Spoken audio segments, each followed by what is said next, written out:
Today we are going to discuss about the landmark as Supreme Court judgments on Section 13B of the Hindu Marriage Act 1955. First, let's know the Section 13B, the Hindu Marriage Act 1955.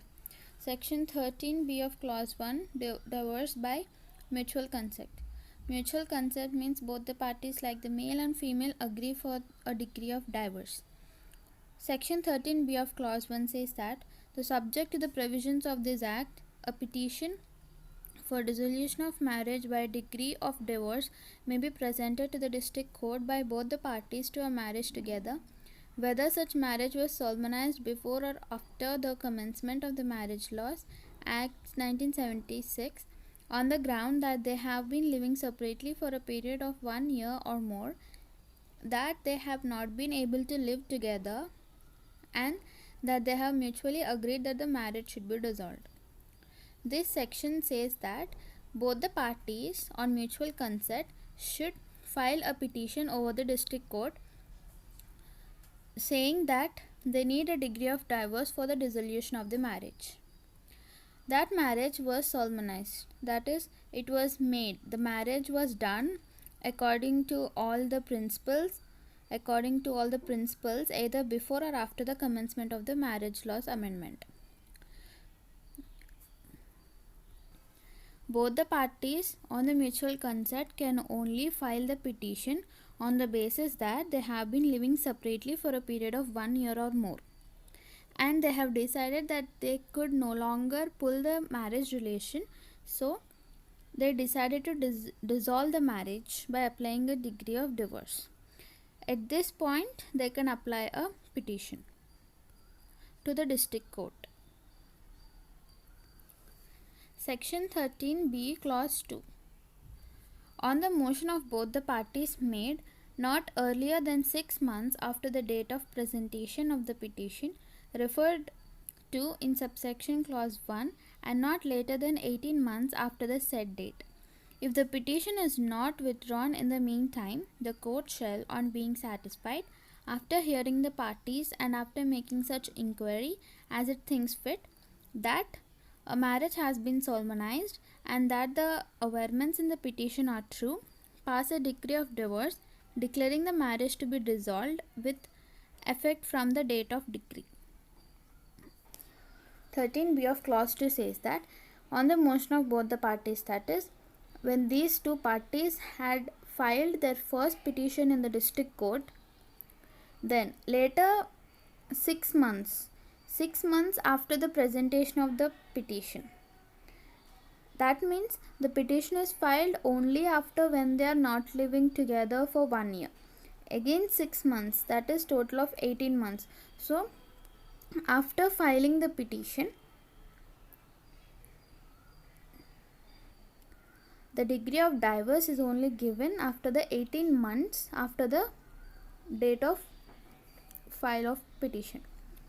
If the petition is not withdrawn in the meantime, that is, in 18 months, if the petition is not withdrawn, then the court shall confirm that the court will confirm that both the parties have decided to dissolve their marriage. So the court makes some inquiries and they try to make them together. They'll try all of their practices, and that a marriage has been solemnized, that is, according to various principles the marriage is done and the averments in the petition are true. That is, there will be a reason for taking divorce, like because of the family fights or so and so reasons. The court will grant that the averments which are written in the petitions are true. They'll inquire whether these averments are true and finally decides these averments are true. And the Supreme Court passes a divorce declaring the marriage to be dissolved with the effect from the date of the decree. Talking about the requirements of the section are, there must be a petition jointly presented to the court by both the parties to the marriage. So there should be a petition which is presented to the district court by both the parties. Clear?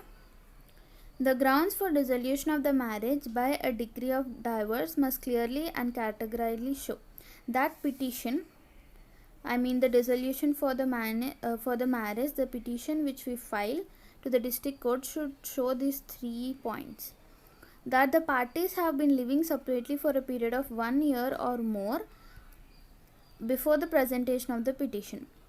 Before filing the petition in front of the district court, both the parties, like the male and the female party, should live separately for 1 year or more. That they have not been able to live together and they decided that they don't want to live together. That they have mutually agreed that the marriage should be dissolved, and they both, without any fightings, without anything between them, without any pending cases between them, they mutually agreed that okay, we'll go for the dissolution of the marriage. So these are required for the section. Let's know what is mutual consent in divorce. Till now I have talked about the mutual consent, and now let's know what is mutual consent in divorce. If both the parties agree to dissolve their marriage cordially, it is more peaceful than fighting in court and slandering one another. They may file a petition at the district court under Amendment Section 13B of the Hindu Marriage Act 1955 so that the court can grant them the divorce decree. The divorce will not be affected by proceedings before the panchayat. It requires processing through matrimonial courts. So this divorce, like all the process, goes on in a matrimonial court, and the divorce could not be given before the panchayat or before some village heads, etc. It is only done at the matrimonial courts. Now, what is mutual consent means? If both the parties, they agree that they need to dissolve their marriage cordially, that is according to their will, according to the will of the male and the female, if they want to dissolve their marriage only, it is more peaceful, that is without any third influence, without any other influence. If they want to dissolve their marriage, it is better than fighting in the court and slandering one another. They may file a petition at the district court under Amendment Section 13B of the Hindu Marriage Act 1955. After filing the petition, the court goes through all the averments in the petition and inquires whether all these averments are true or not, and the court can grant them the divorce decree. And this decree is not given in front of the panchayat or any of the village head or city head, etc. It only done through the matrimonial courts. Next, what is cooling off period in mutual consent on divorce? The Hindu Marriage Act 1955 13B allows couples to seek divorce by divorce on mutual consent. Consensual divorce stipulates that both spouses agree to peaceful separation. The Hindu Marriage Act 1955 Section 13B, it makes the couples to seek the divorce by the mutual consent, that is on according to their both will, they are thinking to dissolve their marriage. It only allows the couples to do that. Consensual divorce stipulates that both spouses agree to peaceful separation. This consensual divorce makes both the spouses, like the male and the female, for a peaceful separation. It is easy to legally dissolve a marriage by mutual consent. Section 13B of Clause 2, Hindu Marriage Act 1955, states a 6-month cooling period between the first and the last motions of the divorce, like the date of petition, the first date of petition, and the last time when you are getting the degree of divorce, to explore the possibility of settlement and cohabitation. This cooling period is also known as statutory period. This 6 months ka period is known as the statutory period. Let's look after the case study between Amardeep Singh versus the Harvind Kaur, 2017 8 SCC, that is Supreme Court case 746. What conditions can the cooling period be waived off? That is, in order to waived off means that they don't want 6 months of period, they want a divorce immediately. The 19th para of this case says that, applying the above to the present situation, we are of the view that where the court dealing with a matter is satisfied that a case is made out to waive the statutory period under Section 13B of Clause 2, it can do so after considering the following.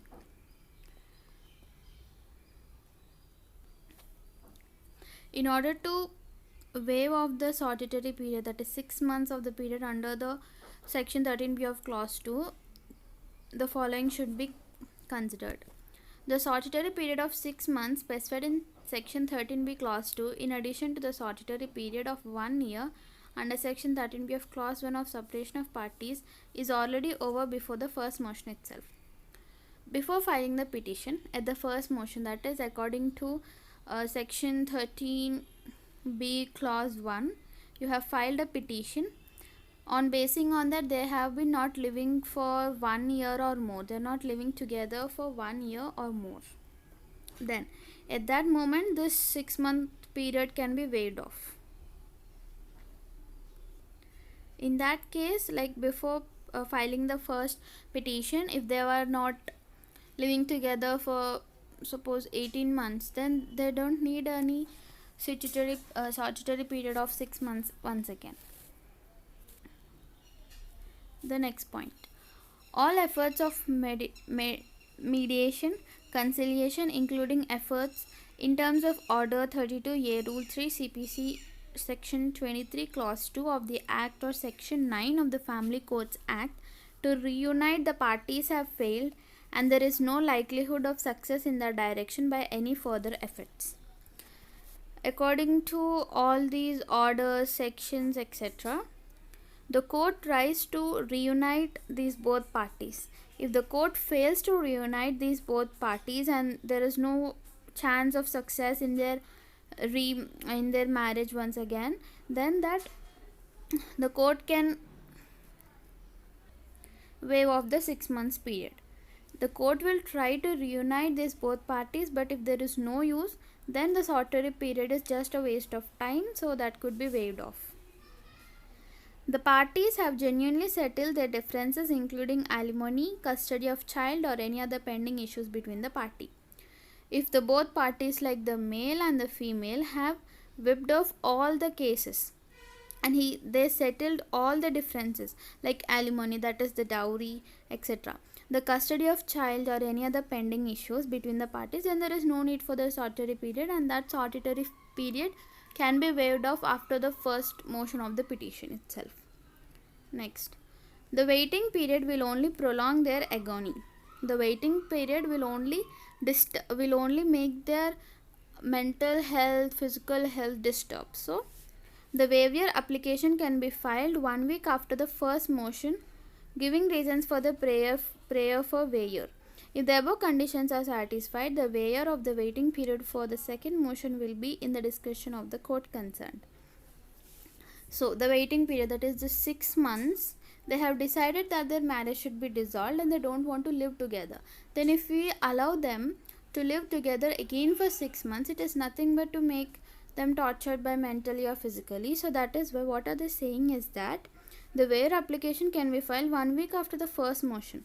I mean, if it is 18 months completed, they have been not living for 1 year 6 months before filing the first petition, then after 1 week after the petition, they could give reasons for the prayer of the waiver.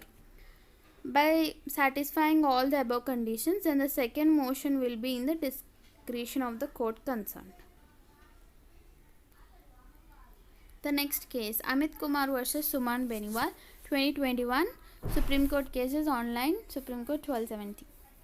The court in Soni Kumari versus Deepak Kumar 2016 exercised its power under Article 142 of the Constitution of India for doing complete justice to the parties to the marriage and granted a degree for mutual divorce. The cooling period of 6 months was waived in this case, and the wife received full compensation of rupees 15 lakhs according to the claims of settlement decided between husband and wife. The Supreme Court, in the debate versus Soni Kumari versus Deepak Kumar, they have exercised their power, that is the court has the power according to the Article 142 of the Constitution of India for doing complete justice to the parties to the marriage. In order to do a complete justice to both the parties, like the male party and female party, to make justice to both the parties, they have granted a degree for mutual divorce. They are taking a mutual divorce. The cooling period of 6 months was waived off in this case, and the wife received the full compensation. We have seen that there should be all settlements done between the male and female. So the female had got 15 lakhs according to the claim settlement decided between the husband and wife.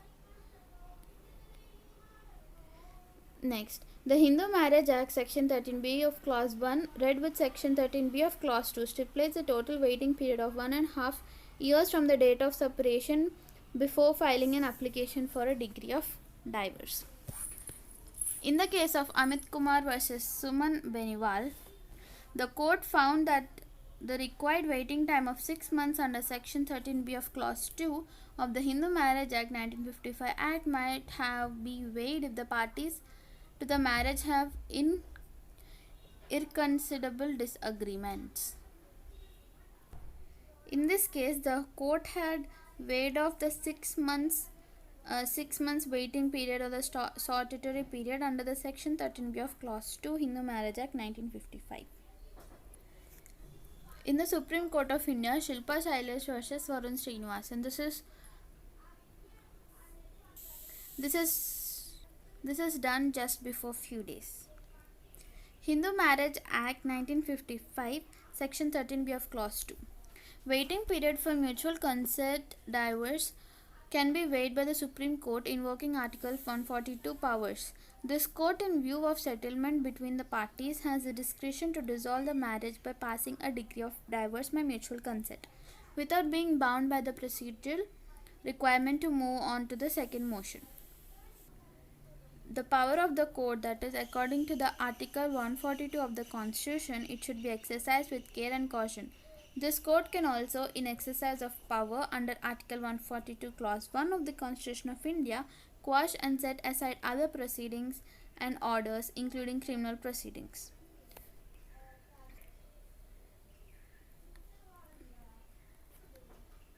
I hope that you all got some information